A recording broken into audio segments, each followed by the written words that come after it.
एक दफ़ा का वाक़या है जो एक ज़िमीदार औरत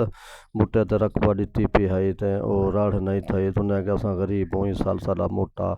माफ़ कर दे ते 20 साल तक ॾिसो उहाँ के बस माल बेचो गाणे बेचो जरा कुछ करो के माल गाणे नहीं रह गए टुकुर खा गयूं कशा का नहीं रह गई मेहरबानी कर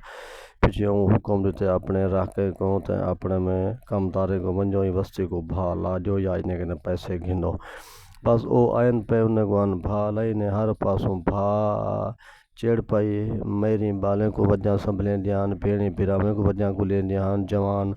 ढांदे वदे हन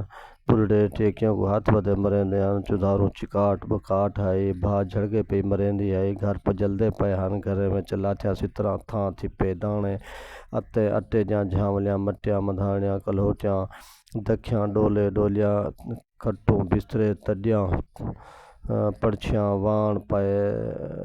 वाण पिने सुरमे दाणिया शीशे कंगियाँ चोले चुनिया धीरी दे डाच पोपा चिलक हस्सी टिक्का छल्ला मुंदरी हर शे जल्दी है छी बिजलियाँ ते तेरह निके बाल भी सड़ पाए हन वस्ती आले सारे दे सारे वस्ती दे बारों वेपते आन बैठे जवान त्रेमती बाल बलोड़े निके वड्डे बुढ़ड़े बुढ़ड़िया माल जनावर सारे बेअमान थी ते पहन पे बस सड़ी वस्ती दे बेअथां लोकें दे आसों पासों कुत्ते वदे भौंकदे हन वस्ती दे बारों वाली टिब्बे पिछों गिद्दड़ वदे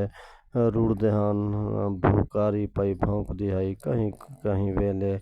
चिबरी दी कौवी कन्ने विच पमदी है।